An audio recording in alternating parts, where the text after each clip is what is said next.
Mum said it's my turn on the Xbox. 1 more minute. Said it's my turn. 1 more minute. Fuck. Yeah. Alright. Mum said you hadn't done your chores yet. Give it back. Just started. No, give it back. Just started. You hadn't done your chores yet. Give it back. Fucking dog.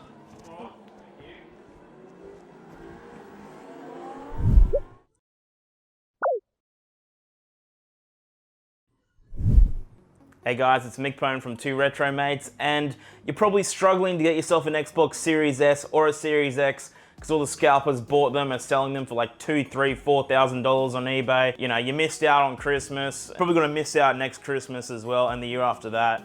But we've got something better than the Series S and the Series X. I'm talking about the Xbox Original, the OG, the big boy, the fat daddy.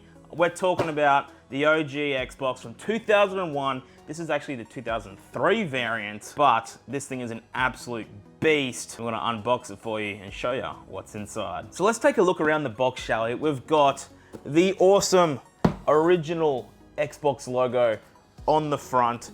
We've got the contents on the side. So in the box, you actually get the console, believe it or not. You get yourself a controller, a standard AV cable. We're not talking HDMI, we're not talking component, we're talking composite and RCA, the originals. And you get yourself a power cord and a fancy instruction manual. But there are also some other accessories you can get along the way, like more controllers, and you can also play DVDs on this if you get the DVD remote and little playback dongles. So, fun fact, the original Xbox, you had to get a little dongle to slot into one of the controller ports in order to play DVDs. Really cool. It wasn't like the PlayStation 2, where you could just slap a disc in. No, you had to get a little dongle and the cool remote along with it. On the back, we've got a selection of absolute bangers. We have Halo 2.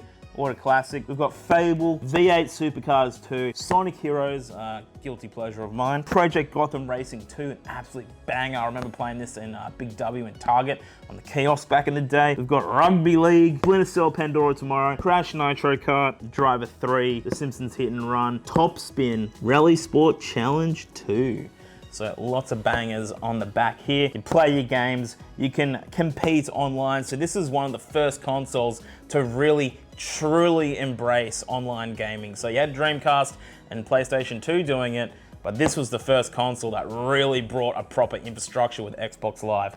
Really awesome. And then you got some Xbox Live stuff there as well. You can hear the difference. You can watch DVD movies. It's all a sweet package. Let's open her up, shall we? Alrighty. So, and also, this is a PAL console as well, not NTSC, because back then, if you had a NTSC console and you live in the PAL region or vice versa, it wasn't going to work on your TV. So, firstly, we have the controller. Now, this is the second revision controller, not the first Duke controller. However, they made a second revision where it was a bit more streamlined. It wasn't as sort of bulky in the hands. Very reminiscent of the Xbox 360 controller. And little weird thing here, no L1 or R1 buttons on the OG Xbox controllers. You had those as the little black and white buttons instead. It's such a wig out using this in this day and age. Crazy. And of course, no Xbox button in the center there. So very basic, but it still feels great in the hand. And you got your very chonky connector there as well. We've also got ourselves a power lead, standard 8-pin connector. Fun fact, PS5 also uses an 8-pin connector, so that's pretty cool. We've also got a RCA composite cable as well. So for the OG CRT TVs, you can plug in via composite and then RCA for audio, but you can also get a component cable as well if you want to get higher resolutions. And I was looking at this the other day, the original Xbox can actually reach up to 1080i resolution, which is pretty insane for some certain games. So pretty crazy stuff. And we'll pop that off to the side. And then of course, if your TV was a beast, and I'm talking like, you were like in the top 0.01% of society, you had a SCART TV. Now these TVs were the pinnacle of color range. You would have crystal clear. RGB through SCART, look beautiful. You could plug in your composite and RCA into one end as well. If you didn't have a direct SCART cable, really good stuff. And of course, the beast itself. Get out all this extra packaging here. Let's open her up. Oh, there's one more. A little bit of stop important, read this first. Yeah, who needs to read that? It's from 2003. Anyway, so let's get out the beast itself, shall we? Now, I'll tip this box upside down, I think, just to get this one out. Now, fun little fact, the original Xbox actually had a hard drive in it. So they weren't using memory cards like the Dreamcast and the PS2 or the GameCube. It had a built-in hard drive. Now, correct me if I'm wrong, but I think it was somewhere in the realm of 20 gigabytes, I think around that time. Somewhere like that. Feel free to let me know in the comments. But pretty cool. The styrofoam on the side is kind of shaped like an X. Really nice little touch there. We're gonna get this off very slowly. I'm gonna be careful because I'm the kind of guy who likes to preserve the styrofoam. I'm just that anal about it. Like, this is fresh, brand new, everybody. Like, this is gonna be the cleanest it will ever be. All right, let's, oh my God. Like, I'm afraid to touch this, honestly. Let's have a look at this, shall we? So we're gonna show some B-roll here of this absolute beauty. Look at this, like, this is brand spanking new. Like, this cannot possibly look any better than this. We've got our 4 controller inputs on the front. You've got a chonky eject button and a little power button. I always thought it was a really weird choice, having the eject button bigger than the power button. I always thought it was a really strange design choice. You've got the Xbox logo front and center, and then on the back, you've got a wider choice of I/O for the time.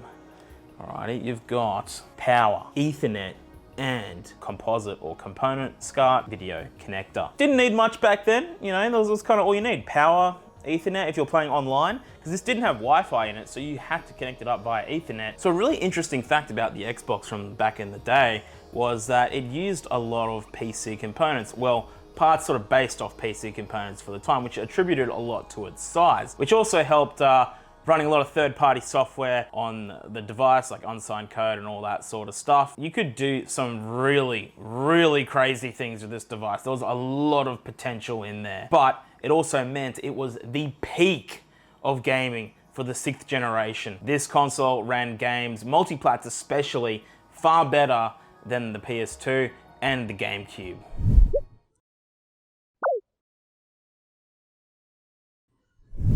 There we have it, guys. The OG, original, the beast, the behemoth Xbox One.